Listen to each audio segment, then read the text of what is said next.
हमेशा इस मुस्कुराते हुए चेहरे पे ये आंसू कैसे?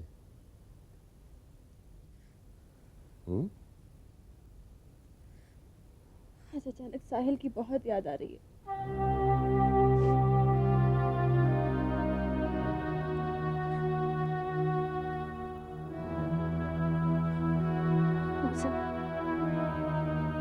आपको उसकी याद नहीं आती?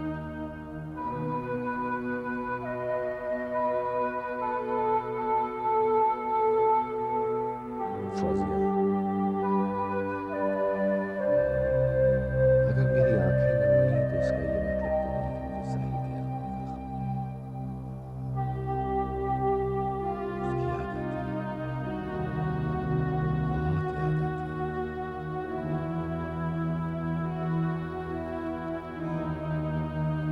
और मैं इस बात के लिए अपने आप को बहुत बड़ा गुनहगार समझता हूँ कि मैंने एक बेटे को उसकी मां से जुदा कर दिया। लेकिन अल्लाह ने चाहा तो एक दिन आपके बेटे की खुशबू से यह आशियाना जरूर मिलेगा।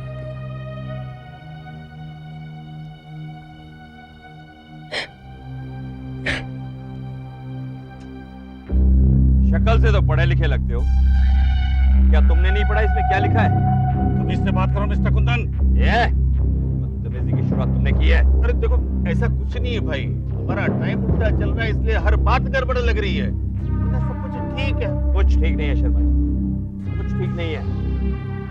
अरे इसकी हिम्मत कैसे हुई ये कागज मेरे ऊपर फेंक दे? शर्म नहीं कागज भेजते हुए? कुछ जानने के बाद भी तुम चाहते हो मैं तुम्हें डिस्काउंट दूं? पर्ची भेज दी। देखिए आहूजा साहब, ये सारी बातें हमारी पहले ही तय हो चुकी है। आप अपने मुंह से हमें डिस्काउंट और पेमेंट फैसिलिटी देने का वादा कर चुके हो। अब भाई बिल्डिंग के लिए जो मटेरियल हमको चाहिए उसकी लिस्ट भेज दी आपको। आपके हिसाब में तो एक शर्त ये भी थी कि आप मेरी शादी सुजाता से करवाएंगे, जिसके लिए मैं अपने दोस्त राजस्थान से भी दुश्मनी लेने को तैयार हो गया था। और मिला क्या? बेइज्जती। होता है आहूजा साहब, सब होता है। कभी कभी आदमी की कोशिश मिसफायर भी हो जाती है। आहूजा साहब, आपको तो पता है हमने कितनी कोशिश की। कोशिश का क्या मैं चार डालूं? बहुत बेइज्जती सही है मैंने, और पब्लिकली जो कुछ रहा है मेरा दिल ही जानता है। सुना आहूजा, मेरा दिमाग पहले से तुमने जो किया है ना, कोई एहसान नहीं किया हमारे ऊपर। मेरा दिल भी जवान लड़की से शादी करने के पीछे था। हमने चांस लिया, शायद सुजाता से तुम्हारी शादी हो जाए। अब नहीं हुई, सारी जिंदगी तुम्हारी किस्मत से लड़ता रहूं। जुबान संभाल के बात कर। जुबान संभाली ना तो मेरा हाथ उठ जाएगा। कुंदनी, शर्मा जी कुंदनी, इसे यहाँ से लेकर जाओ। इसे लेकर जाओ वरना ये पिट जाएगा। अरे नहीं, मैं ले जा रहा हूँ। आहूजा साहब, आहूजा साहब क्यों झगड़ा करते हो? हमारा टाइम वैसे ही बहुत खराब चल रहा है। चलो निकल चलो। कुंदन कुंदन चलाता है, इसे पता ही नहीं कुंदन जिंदगी में ईमानदारी से सिर्फ एक ही काम करता है, दुश्मनी। जी लीजिए।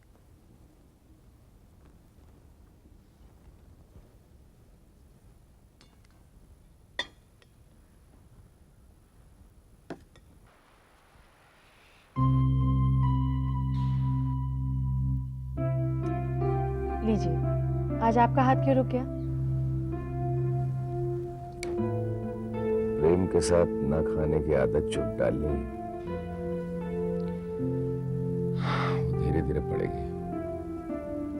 पता नहीं ये इस घर की तकदीर है या फिर हमारा नसीब। घूम फिर कर खालीपन आ ही जाता है। याद रखिएगा, ये जिक्र आपने निकाला है, बाद में मुझसे शिकायत मत कीजिएगा। मैं तो बस एक जनरल बात कर रही थी।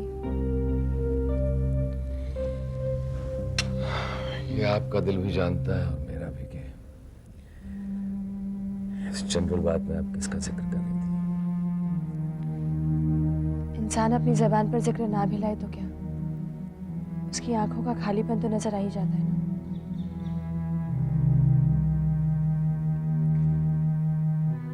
नजर नजर तो मुझे ये भी आ रहा है कि आज की रात हम पर बहुत भारी पड़ेगी। चलो ठीक है, मैं खामोश हो जाती हूँ। खाना खाइए।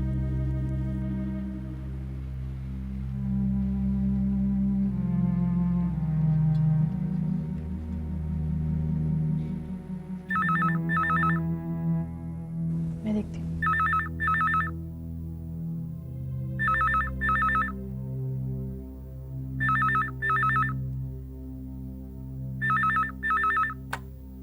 हेलो। हेलो, कौन? साहिल। बेटा कैसी हो तुम? कब है प्रेम चाचू की शादी? मुझे वहाँ कब आना है? बेटा प्रेम चाचू की शादी तो हो चुकी। क्या प्रेम चाचू की शादी हो गई और आपने मुझे बताया नहीं? देखो बेटा।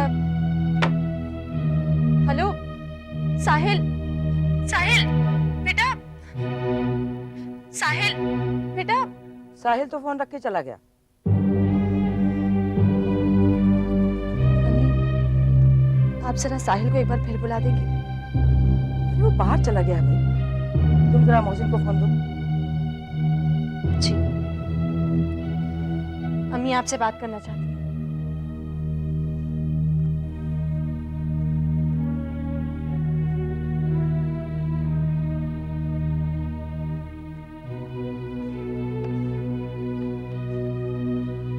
आदाब अम्मी जान, कैसी हैं आप?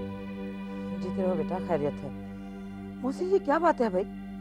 अगर तुम लोग साहिल से कोई वादा करते हो तो निभाया तो करो। किसी डॉक्टर ने तो नहीं कहा ना कि साहिल से वादा करो? जी। जरा साहिल को बुला दीजिए, बात करना चाहता हूँ। तो ऐसे बुलाने से नहीं आएगा मोहसिन। और वैसे भी फोन लंबा हो रहा है, मैं रखती हूँ। खुदा हाफिज।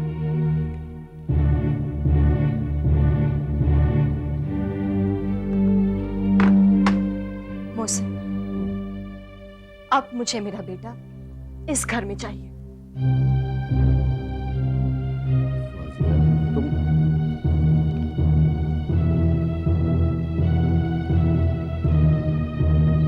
कैसे समझो फौजिया? अगर साहिल यहाँ आएगा तो अम्मी भी यहाँ आएगी।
मोहसिन,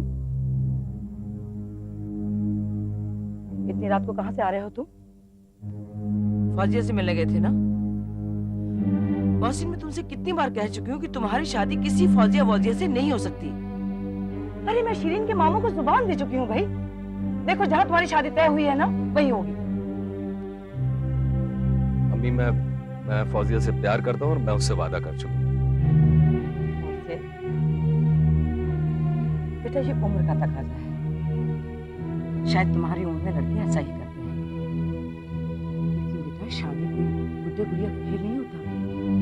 ये बहुत ही संगीन मसला है। और मेरे मायके वाले तो सब जान गए हैं कि मोहसिन की शादी शिरीन से हो रही है। शिरीन की सहेलियां तक उसे तुम्हारा नाम लेके चिढ़ाने लगी हैं बेटा। अम्मी, शेरी नाम के इस शय को ना तो मैं आज तक मिला हूं, ना दो लफ्ज बात तक की। और आपने बात इतनी आगे बढ़ा दी। आपने उस लड़की के साथ बहुत नाइंसाफी की। कैसी नाइंसाफी? अम्मी, मैं शेरी से हरगिज शादी नहीं करूंगा। अम्मी, समझने की कोशिश कीजिए।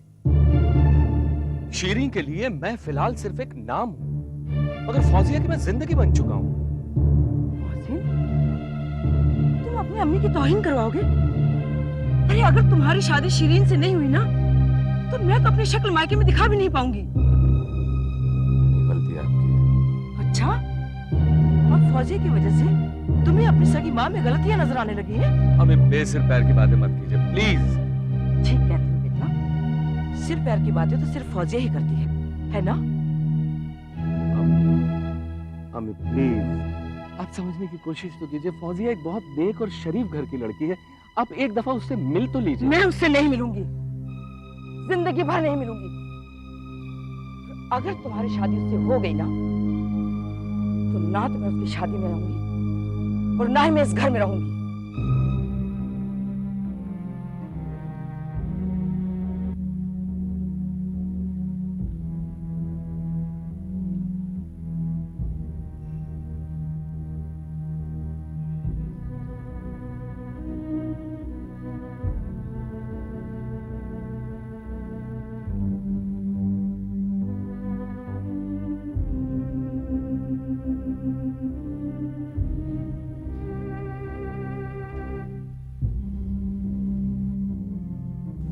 लीजिए बेगम,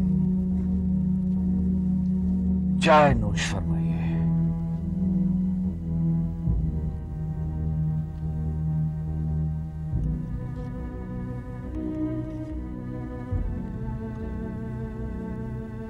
बेगम, आपसे एक गुजारिश करूं? नहीं मोहसिन, आप गुजारिश नहीं करेंगे, आप अपनी बात कहेंगे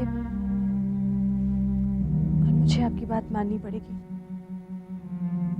ऐसी बातें कर रही हैं आप? मेरी बात मानना आपकी मजबूरी तो नहीं है। आप मेरी ये गुजारिश सुनिए, आप यूं बेबस मत हुआ कीजिए। ना आपने रात को खाना ठीक से खाया और ना ही ठीक से सो पाए। सब ठीक हो जाएगा मोहसिन, यूं परेशान मत हुआ कीजिए। बेगम, मैं बिल्कुल ठीक हूँ। मेरा तो आपसे सिर्फ इतना कहना था कि एक दफा आप अपने फैसले पर फिर से गौर कर लीजिए। देखिए, अम्मी यहाँ पर आएंगी तो उससे हमारे घर पर, हमारे रिश्ते पर असर पड़ सकता है। मैं हर असर बर्दाश्त करने को तैयार हूँ, बस मुझे मेरा साहिल अपने पास चाहिए। देखना मुझे, जब मेरा बेटा मेरे पास होगा तो मेरा बर्दाश्त भी बढ़ जाएगा। लेकिन बेगम, ये भी कहाँ इतना आसान है कि हम अम्मी को लेने जाएं और यहाँ चली आएं। ऐसा मुमकिन नहीं दिखता। अम्मी हमारी बात आसानी से मान जाए, मुझे नहीं लगता। ये जिम्मेदारी मेरी, मैं अम्मी को मनाऊंगी। आप? जब एक माँ के दिल ने तय कर ही लिया है कि उसे उसका बेटा उसके पास चाहिए, तो जमीन आसमान एक कर देगी। मैं अम्मी से बात करूंगी और मैं उन्हें राजी भी कर लूंगी। आप तो बस अम्मी को यहाँ लाने की तैयारी कीजिए। हेलो। हेलो प्रेम। हाँ, मोहसिन बोल रहा हूँ। अरे मोहसिन भाई, कैसे हैं आप? मैं खैरियत से हूँ। तुम कैसे हो? सुजाता कैसी है? जी हम दोनों बहुत अच्छे हैं। आप बताइए मोहसिन भाई, कैसे फोन किया? प्रेम, मैं सोच रहा हूँ कि साहिल को यहाँ ले आऊँ। अरे मोहसिन भाई, ये तो बहुत अच्छी बात है, लेकिन इस बात का ध्यान रखिएगा कि अम्मी जान को किसी तरह की नाराजगी नहीं होनी चाहिए। हाँ नहीं, उसकी चिंता नहीं करो, मैं संभाल लूंगा। वैसे फौजिया खुद आज अम्मी को फोन करने वाली है। अरे ये तो बहुत अच्छी बात है मोहसिन भाई, इस तरह से तो एक नए रिश्ते की शुरुआत होगी। और मोहसिन भाई, भाभी के दिल में आपके लिए जो इज्जत है वो और बढ़ जाएगी। सच। अच्छा प्रेम, अपना और सुजाता का ख्याल रखना। खुदा हाफिज। खुदा हाफिज।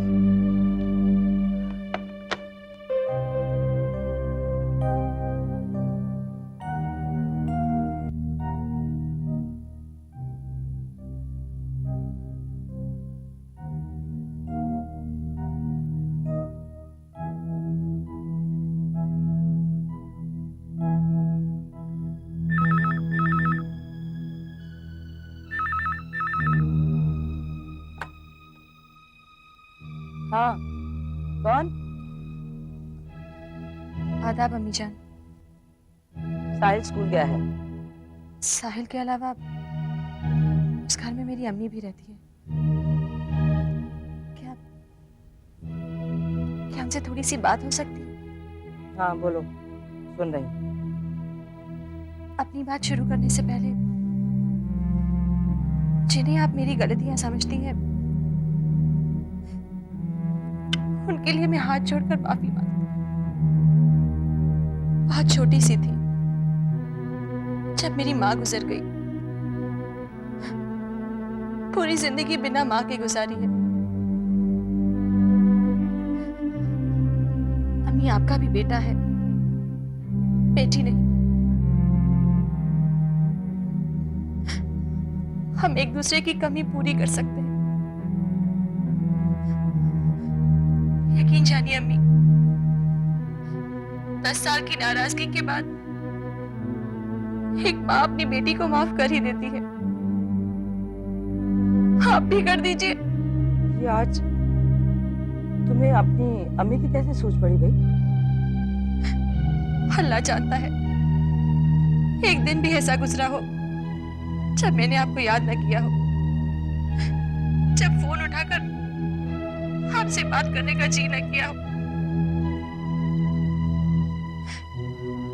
लेकिन हिम्मत आज बन पाई है।